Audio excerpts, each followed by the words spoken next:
Hello friends, आज की हमारी एक पोएम है द ट्रीज़, जो लिखी है एड्रिन रिच ने। ये यूएसए की एक पोएट हैं और बॉर्न हुआ है इनका 1929 में। इन्होंने लगभग 20 से ज़्यादा पोइट्री के वॉल्यूम पब्लिश किए हैं।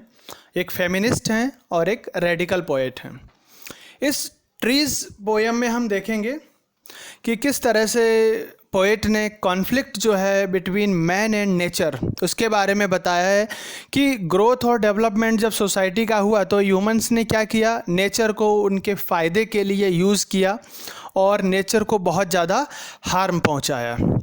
और यहाँ पर पोएट एक मैसेज देना चाहते हैं कि किस तरह से जो ट्रीज़ को हम इनसाइड आवर होम्स हम अब लगा लेते हैं, जो वो एक्चुअली नेचर नहीं है। नेचर वो है, वो पेड़ हैं जो जंगल मतलब जो बाहर लगे हैं, जिनको हम आउटसाइड द फॉरेस्ट कहते हैं, जो बाहर हैं। घर के अंदर हम जो सजावटें हैं वो नेचर नहीं है। और इसके ही थ्रू इस पोएम के थ्रू ही पोएट कहना चाहते हैं कि किस तरह से जो ट्रीज़ हैं वो थक चुके हैं, अब वो रिबेल करना चाहते हैं, मतलब वो ब्रेक करना चाहते हैं ग्लासेस को, वॉल्स को, और वो जंगल की तरफ जा रहे हैं क्योंकि जंगल तो खाली हो चुके हैं, हमने ही उनको नुकसान पहुंचाया है। तो शुरू करते हैं स्टेंजा वाइज, हम इसको देखेंगे। पहला है the trees inside are moving out into the forest. किस तरह से मूव कर रहे हैं। The forest that was empty all these days, बिल्कुल खाली हो चुके हैं forest. Where no bird could sit, no insect hide, no sun bury its feet in shadow. The forest that was empty all these nights will be full of trees by morning. So empty मतलब खाली और बरी मतलब cover करना किसी चीज़ को जिससे visible ना हो। ये दो वर्ड्स हैं। यहाँ पर पोएट ऑब्जर्व कर रहे हैं कि जो ट्री है उसके हाउस से किस तरह से मूव कर रहे हैं आउटसाइड इनटू द फॉरेस्ट। और क्यों? क्योंकि जो फॉरेस्ट है बहुत समय से खाली पड़े हुए हैं। और यहाँ हमें समझने की ज़रूरत है कि ट्रीज़ एक्चुअली मूव नहीं कर रहे हैं, ये इमेजिनेशन है पोएट की, जो बताना चाहते हैं कि हमने किस तरह से जंगलों को बर्बाद कर दिया है। और जो फॉल्स नेचर हम जिसको कहते हैं, जिसको हमने अपने घरों में लगा रखा है सजाने के लिए। अब इसमें क्या होता है कि जो बाहर का जंगल है खाली है, तो वहाँ ना ही कोई बर्ड है वो सिट कर पाता है ब्रांचेस पे, ट्रीज़ पे। कोई इंसेक्ट भी उनके अंदर नहीं रह पाता है। अक्सर इंसेक्ट पेड़ों के नीचे और बहुत सारा जब पत्ते पड़े होते हैं तो वहाँ पर छुपे रहते हैं, वो भी नहीं हो रहा है। सनलाइट जंगलों में अक्सर क्या होता है, फॉरेस्ट में ऊपर सनलाइट पड़ती है तो ज़मीन तक नहीं आ पाती है। So sunlight could never disappear under the shadow of trees. जो हमारे घर में जो हमने बना के रखा है बगीचा, उसमें ये सब कुछ भी नहीं होता है। सो स्पीकर यहाँ कहने चाहती है कि जो एम्प्टी फॉरेस्ट हैं वो अब शायद मॉर्निंग में फुल ऑफ ट्रीज हो जाएंगे, क्योंकि जो उसके घर के जो पेड़ हैं, ज़्यादातर जितने भी ट्रीज हैं सब मूव कर रहे हैं फॉरेस्ट की तरफ, राइट। तो इस स्टेंजा में इस चीज़ की बात की गई है। अब हम बात करते हैं सेकेंड स्टेंजा की, जिसमें all nights the roots work to disengage themselves from the cracks in the veranda floor. The leaves strain toward the glass, the small twigs stiff with exertion, long cramped boughs shuffling under the roof, like newly discharged patients, half-dazed moving to the clinic doors. Disengage का मतलब होता है get free होना। Verandah वो room, मतलब room के बाहर का जो अटैच्ड ओपन स्पेस होता है उसको वरेंडा कहते हैं। स्ट्रेन का मतलब होता है लॉट ऑफ एफर्ट करना। और ट्विग्स यानी जो कली खिलती है ना, जो सॉफ्ट पार्ट होता है उसको कहते हैं हम ट्विग्स। स्टिफ यानी हार्ड, एक्सर्शन मतलब प्रेशर देना, क्रैम्प्ड मतलब श्रंक, बोज मतलब जो लार्ज ब्रांचेस होती हैं ट्री की वो, सफलिंग करना मतलब वो एक जगह से ड्रैग करके बिना कुछ उठाए मतलब चेंजिंग प्लेस करना, हाफ डेज्ड का मतलब हाफ शॉक्ड। तो यहाँ पर पोएट कह रहे हैं कि ऐसा लग रहा है जो ट्री हैं वो साइलेंटली वर्क करते हैं पूरी रात, उनका मिशन कंप्लीट करने के लिए कि फ्री हो जाएं बाउंड्रीज ऑफ द हाउस से, इसीलिए वो पूरी रात वर्क करते हैं। इस वजह से वो हम देख सकते हैं वरांडा में किस तरह से क्रैक्स हैं वरांडा फ्लोर पे। और जो लीव्स हैं ट्रीज़ के वो भी बहुत ज़्यादा मेहनत कर रहे हैं, ए लॉट ऑफ प्रेशर वो ग्लास पे डाल रहे हैं जिससे कि कांच जो है, ग्लास है, वो टूट जाए।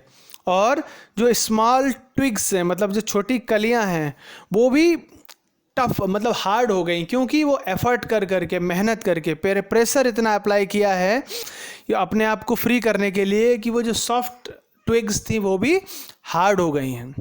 और जो लार्जर ब्रांच हैं जो ट्रीज़ की, वो श्रंक हो चुकी हैं उस वजह, क्योंकि अब घर के अंदर ट्री जितना डेवलप होना चाहिए उतना नहीं हो पाता है। यहाँ उसकी बात कही कि वो उतने ज़्यादा ग्रो नहीं कर पा रहे हैं, और इसी वजह से ट्रीज़ जो क्या कर रहे हैं, वो ट्राई कर रहे हैं मूव की धीमे धीमे, ताकि वो यहाँ से बाहर हो जाएं। और जब बाहर आएंगे तो उनका रिएक्शन भी कैसा होगा, जैसे कोई पेशेंट हॉस्पिटल से न्यूली डिस्चार्ज होता है तो वो हाफ शॉक हो जाता है, मतलब बाहर का वर्ल्ड देख के उसको ऐसा लगता है कि दुनिया इस तरह की भी है, क्योंकि हॉस्पिटल के अंदर पेशेंट रह के उसको बस उतनी ही दुनिया लगने लगती। तो ट्रीज़ का भी वही हाल है कि ट्रीज़ जो एक मकान में, घर में बंद हैं, जब वो बाहर आएंगे तो वो भी हाफ शॉक हो जाएंगे। इस तरह की पोएट ने बात की है। अब हम बात करते हैं स्टेंजा थर्ड की, जिसमें बताया गया है, पढ़ते हैं पहले हम।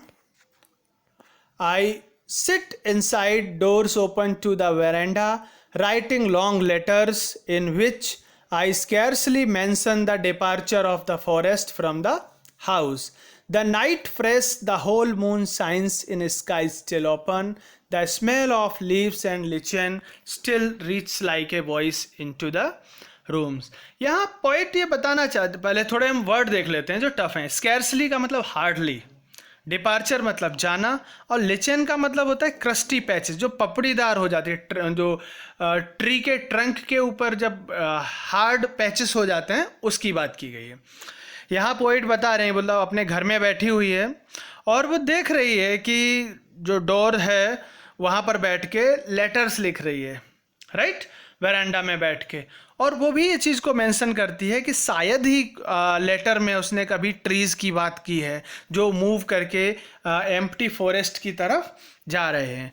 पोइट जो है वो बताना चाहती है कॉन्फ्लिक्ट मैन और नेचर के बारे में, कि किस तरह से मैन ने प्लांट्स को यूज़ करके इंटीरियर डेकोरेशन के लिए, मतलब पेड़ों को काटा है और अपने फ़ायदे के लिए उन्होंने बहुत ज़्यादा हार्म पहुंचाया है। तो यहाँ बता रहे कि किस तरह से अब जो ट्रीज़ हैं वो रिबेल कर रहे हैं।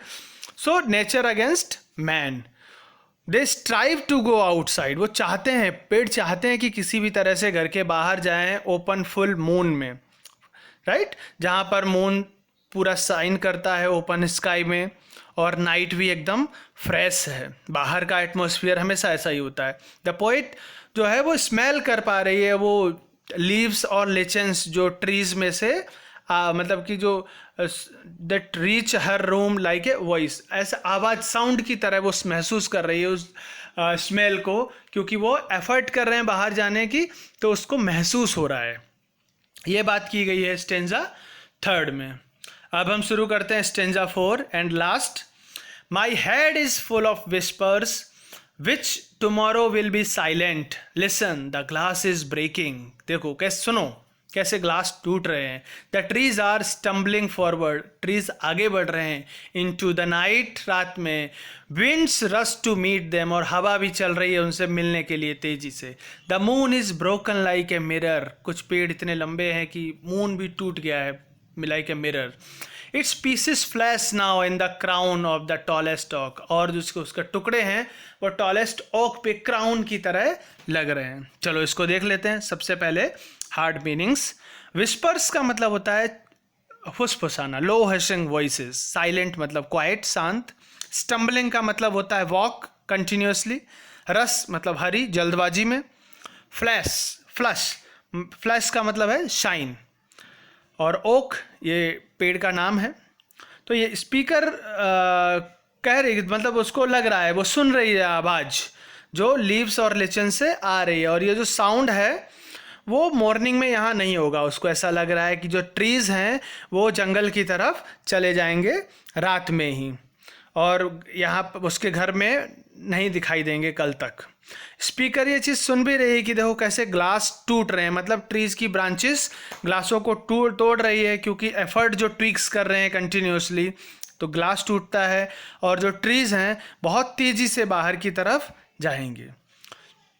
वो एक दूसरे से मिलते भी हैं, एक दूसरे से अटैच होते हैं, और जो ट्रीज़ हैं ओपन स्पेस में जैसे ही जाते हैं तो ज़ोर से हवा भी चलने लगती है, जैसे हवा भी चाहती है, विंड भी चाहती है उनका पूरा सपोर्ट करना, राइट। सो और जो टॉल ट्रीज़ हैं वो खड़े हुए हैं एकदम फ्री की तरह, ऐसा लग रहा है कि वो इतने टॉल है, मतलब कि उन्होंने मून को पीसेस में तोड़ दिया है, जैसे लाइक ए ब्रोकन मिरर। और जो मून के जो टूटा पार्ट है वो क्राउन के तौर पे ओक ट्री के ऊपर रखा हुआ है।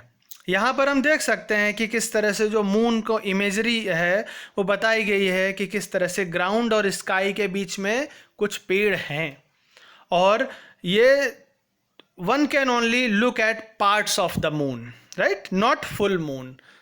पूरा मून नहीं है, सिर्फ पार्ट के तौर पे हैं। जो ट्रीज़ हैं वो ग्राउंड और स्काई के बीच में हैं।